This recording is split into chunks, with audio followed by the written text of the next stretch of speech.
Assalamualaikum warahmatullahi wabarakatuh. Bapak Ibu serta saudara-saudara, karena ini ada permintaan dari rekan kita ya yang ingin melakukan proses rekam layar ya, di mana keperluan beliau mungkin untuk mengajar ya, ataupun kalau mahasiswa-mahasiswa atau siswa itu keperluannya untuk presentasi ya kepada guru ataupun dosen ya, sehingga proses perekaman layar ini dapat sempurna dan juga mempunyai kualitas yang baik. Kemudian dari aplikasi rekam layar ini sebetulnya kalau kita menggunakan PowerPoint itu memang sudah ada ya, sudah ada fasilitasnya untuk rekam.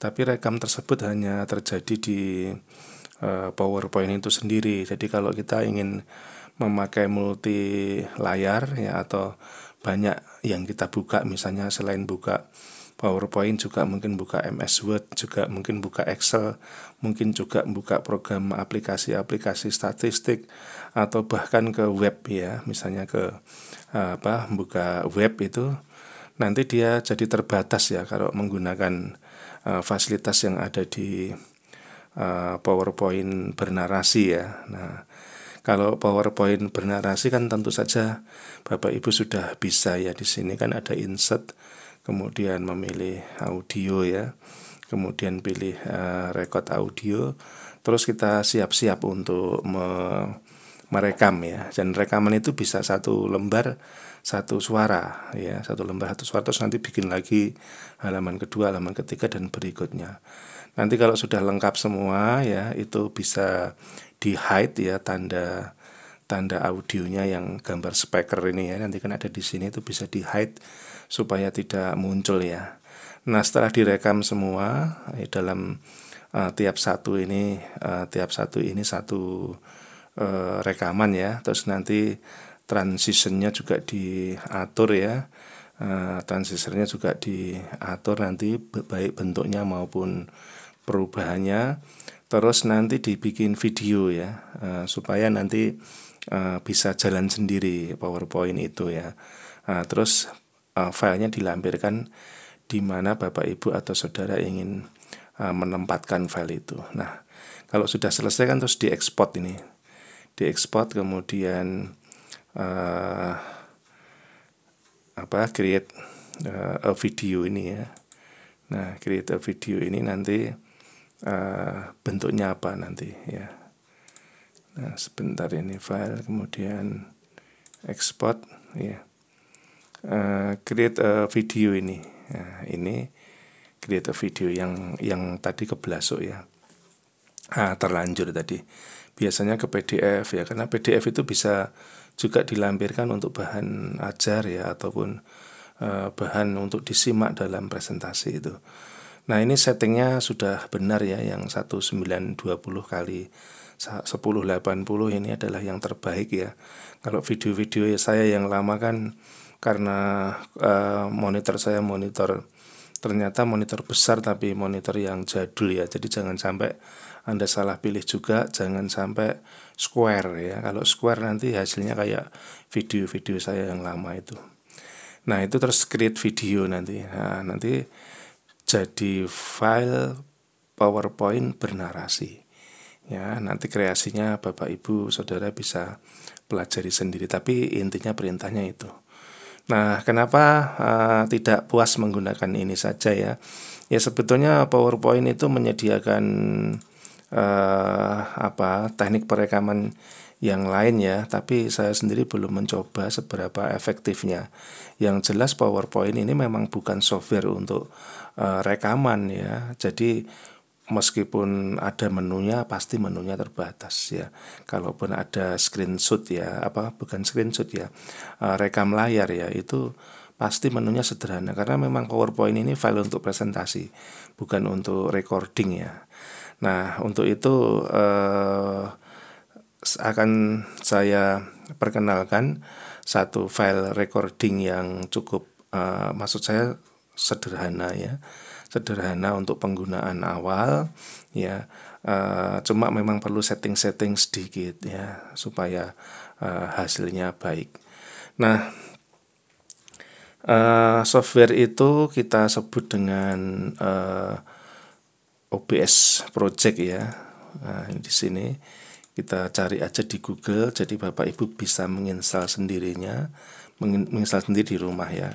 Gunakan OBS Studio ya, ini kata kuncinya, atau OBS Project ya boleh, yang penting OBS gitu ya. Nah, ini Open Broadcaster Software ya. Jadi memang software ini sebetulnya sangat mumpuni ya. Ini banyak studio-studio yang profesional juga menggunakan ini ya.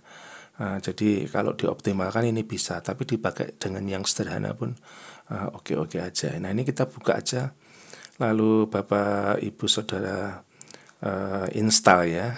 Kalau komputernya Mac ya pilih Mac ya. Kalau mau menggunakan Linux juga bisa ya, tapi saya belum pernah nyoba ini.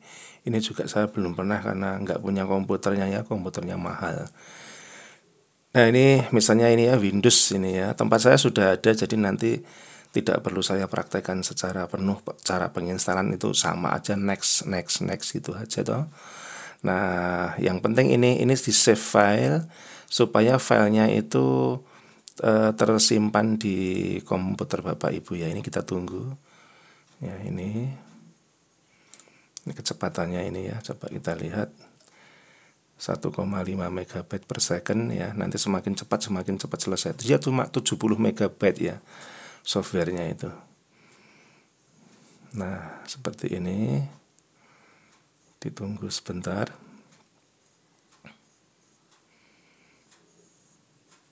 Nah, setelah ini sudah kan. Nah, ini kita open file.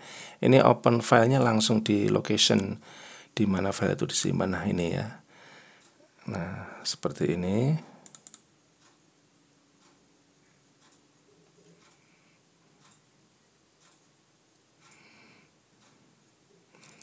Nah, kemudian ini kita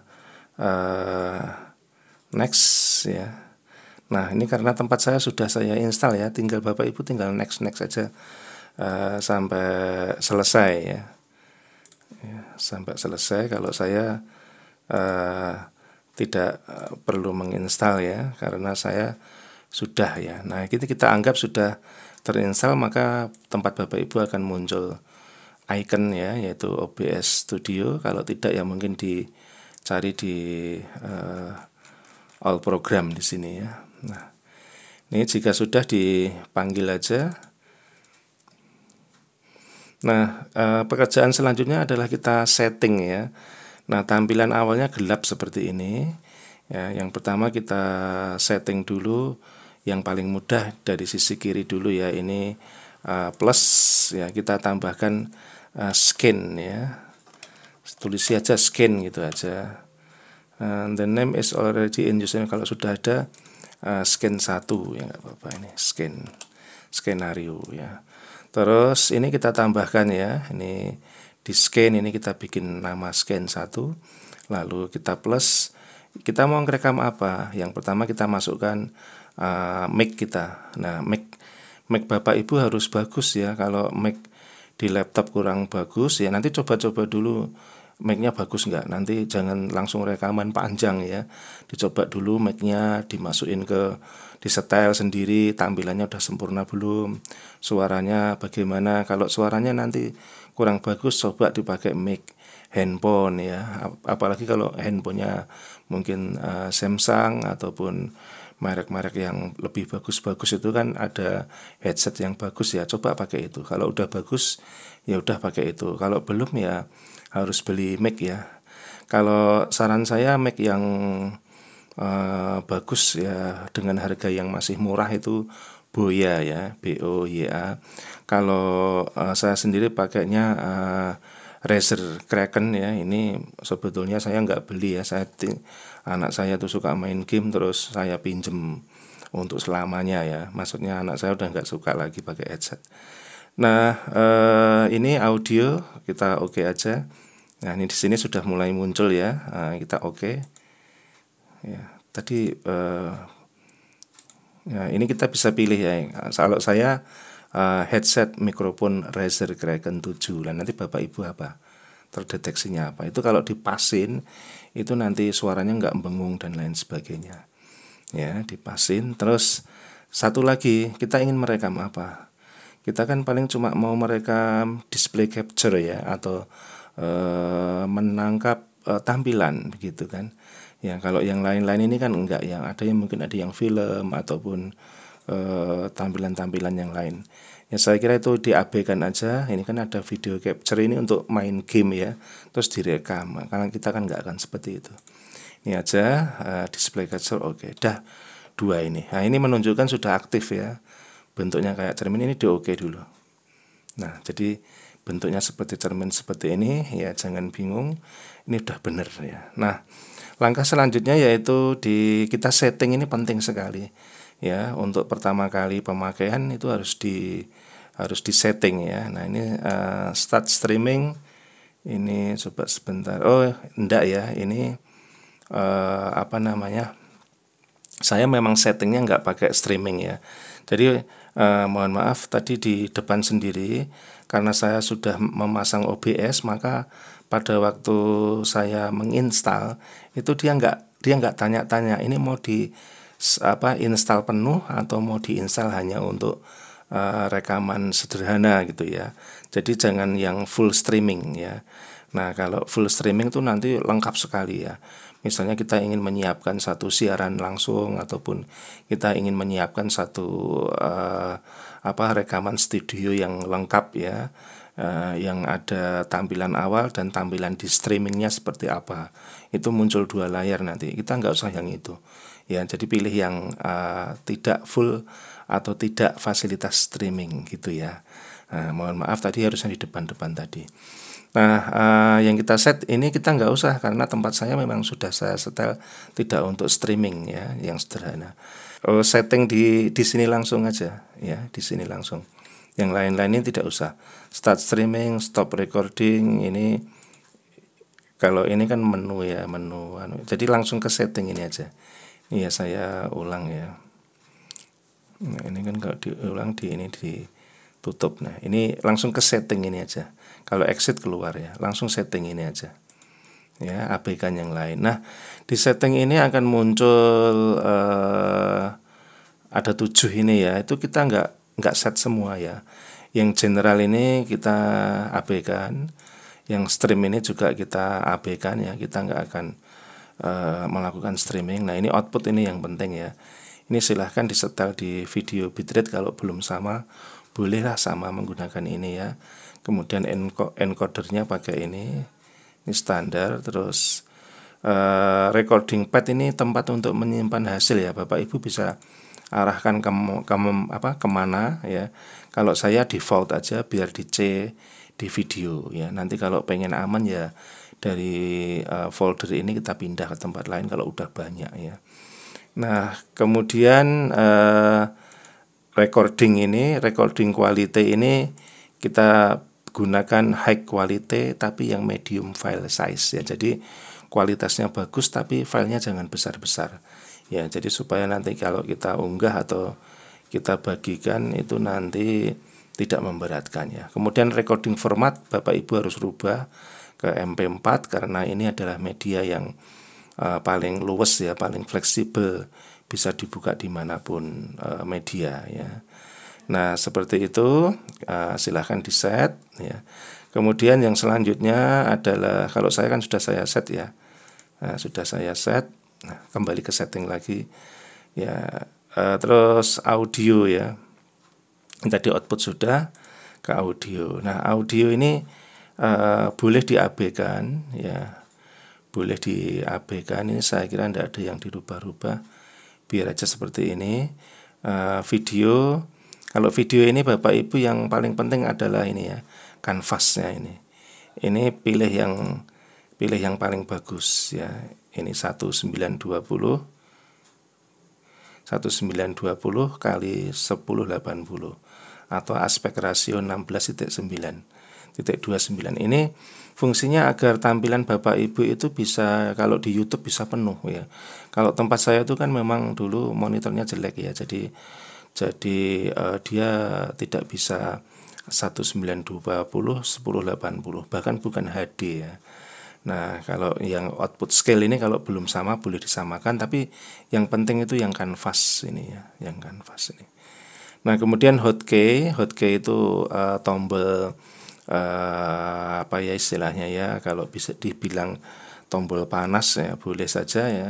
Artinya itu tombol yang sering kita gunakan ya, yang jangan ada kaitannya sama ngetik-ngetik ya. Misalnya gini, ini saya start record ya, memulai perekaman dan menyudahi perekaman itu sama-sama saya menggunakan F12.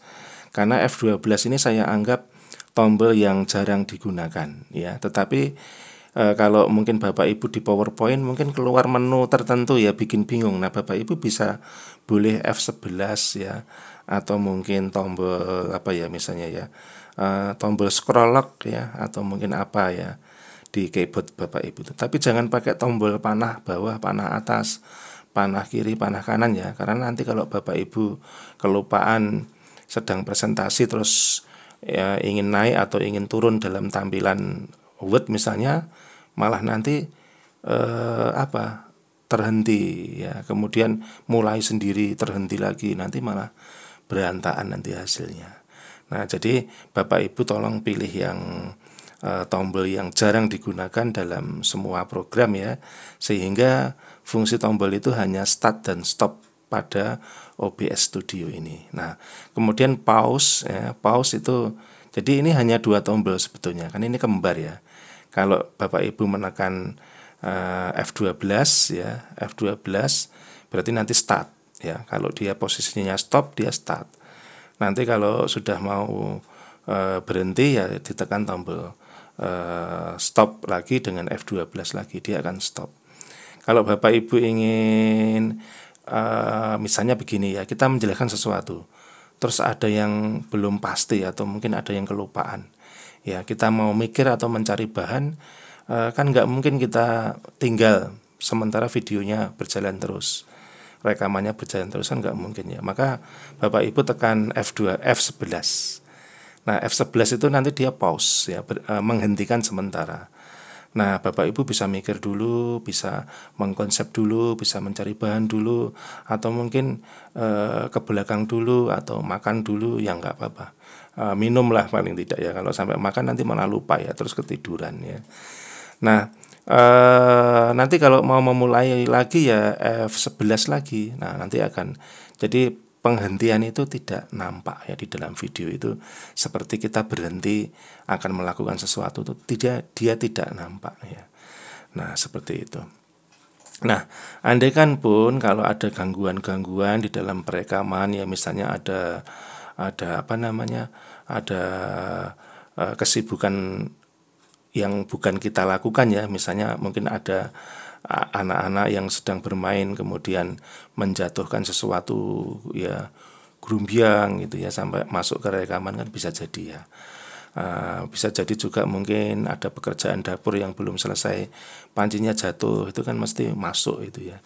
Nah, itu bisa dipotong Bapak Ibu ya, bisa dipotong lewat editing ya, cuma saya nggak akan bahas di sini. Maka Bapak Ibu Saudara, rekamnya harus dikondusifkan dulu ya, supaya gangguan-gangguan itu tidak masuk dan kita nggak repot mengeditnya ya. Kalaupun terpaksa misalnya kayak bersin gitu ya, misalnya kita baru menjelaskan, saudara-saudara semua, ini yang harus kita perhatikan. Nah, biasanya kan pendengar itu dia pasang kuping, malah kita bersin ya, kan kaget ya. Nah, itu bisa dipotong ya. Sebetulnya kalau udah kita canggih nanti bisa seperti itu. Nah, itu Bapak Ibu, ini sudah lengkap semua. Ini yang di set ya. Ini tidak perlu ya. Terus kalau sudah di apply, apply itu artinya diterapkan ya. Kemudian di oke ya. Ini kalau saya kan sudah ya. Nah, kalau sudah langsung saja kita mulai proses apa? Proses perekaman ya. Ini malah saya kepencet ngerekam betulan ini. Ini saya hentikan ya, misalnya menghentikannya kan F12 ya. Ini begitu F12, inilah bagusnya OBS ya, dia nggak hasilnya langsung begitu Bapak Ibu stop itu langsung filenya udah ada ya, langsung filenya sudah ada.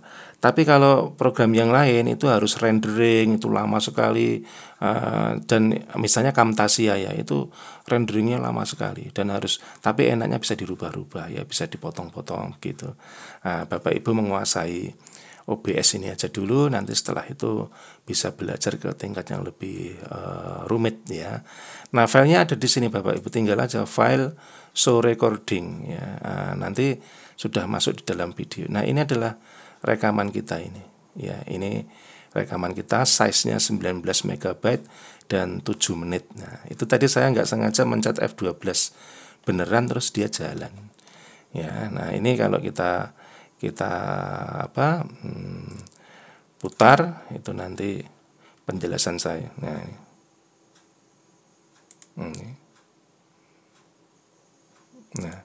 ini tadi saya mencet-mencetnya pas di sini. Ini hasil rekamannya ya Bapak Ibu ya. Ya.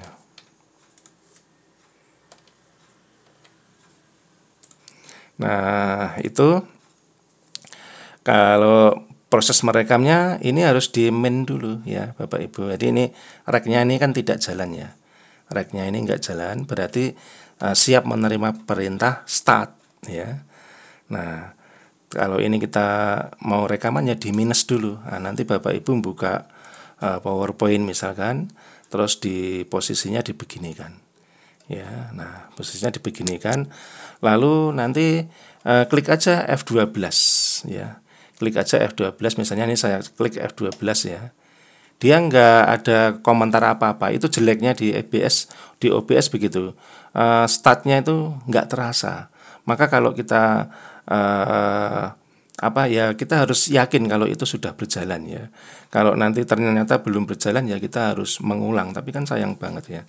Nah, maka dari itu Ibu, Bapak, dan Saudara harus latihan dulu start stopnya itu sepeka apa ya. Nah, ini kalau kita lihat, kalau saya lihat di sini, nah ini sudah jalan Bapak Ibu. Ini udah 32 detik. Ya, jadi jangan ragu kalau sudah F12 kita langsung siap-siap ngomong aja. Ya. Nah, nanti supaya tidak membingungkan. Ini saya minus lagi ya. Ini sedang jalan. Ya. Nah, setelah kita presentasi kita ngomong aja seperti biasa, kita jelasin ya, pakai mouse-nya digerak-gerakin ini boleh ya, dan lain sebagainya. Nah, terus ya sampai begini. Nah, kalau di PowerPoint bernarasi itu kita nggak bisa lepas dari layar ini tok ya. Tapi kalau pakai OBS ini Bapak Ibu kan bisa nyetel, bisa membuka dua layar ya. Misalnya ini Word, ini juga nanti akan kerekam. Ya, ini juga akan kerekam ya. Jadi membuka dua bisa. Bahkan Bapak Ibu bisa jejerin begini ya, misalnya begini ya. Nah, ini yang sebelah mana ini? Sebelah kanan ini PowerPoint-nya, lalu yang di sebelah kirinya itu MS Word-nya. Bapak Ibu susun begini dulu, nanti baru di start ya. Nanti Bapak Ibu jadi bisa menjelaskan, misalnya di sini ya, ini penjelasan seperti apa, ini inti-intinya toh. Nah, nanti yang di sini adalah urean-urean. Kalau terlalu besar ini bisa dikecilin. Nah, ini bisa merekam dua. Kalau di PPT bernarasi aja itu hanya nangkap PPT aja. Kalau ini kan enggak. Bahkan Bapak Ibu bisa nyelani untuk misalnya kita buka ke sini ya, misalnya ya. Misalnya kita mau ke Google ya. Atau misalnya kita mau ke misalnya di mana ya, email ya, misalnya bisa aja ya. Nah, jadi seperti itu proses perekamannya ya. Jadi bisa bisa buka Excel ya, dan bisa macam-macam ya. Jadi intinya yang penting Bapak Ibu cepat skenario yang bagus saja ya, cepat skenario yang bagus supaya urut ya, nanti tidak salah-salah ya. Kalau kita membuat video yang salah-salah kan diulang-ulang kan juga nanti yang nonton juga jengkel juga, dan nanti akan berpindah ya. Nah, misalnya seperti itu ya. Ya, ini misalnya Excel ya. Nah, jadi Bapak Ibu bisa menggunakan berbagai layar ya. Nah, ini sampai seperti ini. Nah, kalau sudah selesai Bapak Ibu tekan lagi F12, maka OBS ini akan berakhir ya. Misalnya ini ya, ini coba Bapak Ibu perhatikan. Saya F12 dia akan 0, berarti langsung ini sudah tersimpan di sini, show recording. Nah, nanti sudah. Nah, ini ya sudah ada di sini. Nah, tinggal ini kita masukkan ke YouTube Bapak Ibu Saudara, atau mungkin dikasih ke Google Drive ya, supaya orang bisa mengakses tanpa harus bersusah-susah ya, atau mungkin membagikannya file begitu aja. Tapi menurut saya membagikan file misalnya sampai 170 mega kan berat ya kalau di WA ya. Jadi taruh aja di Schoology ataupun Google Classroom atau Google Drive ya. Nanti bisa diakses ya, kalau tidak punya YouTube ya. Nah, baik Bapak Ibu, itu adalah panduan yang singkat tentang OBS ini ya. Intinya kalau sudah disetting itu tinggal F12 memulai, F12 stop. F12 memulai atau F11 mau pikir-pikir dulu atau mau disambil minum dulu ya, biar nggak capek ya. Kemudian baru nanti F11 lagi untuk melanjutkan, terus F12 selesai. Demikian, semoga bermanfaat ya. Selamat berkarya ya, selamat mencari pahala yang besar ya, karena bekerja itu bukan hanya mencari uang ya, tetapi mencari pahala juga. Demikian Bapak Ibu, terima kasih. Assalamualaikum warahmatullahi wabarakatuh.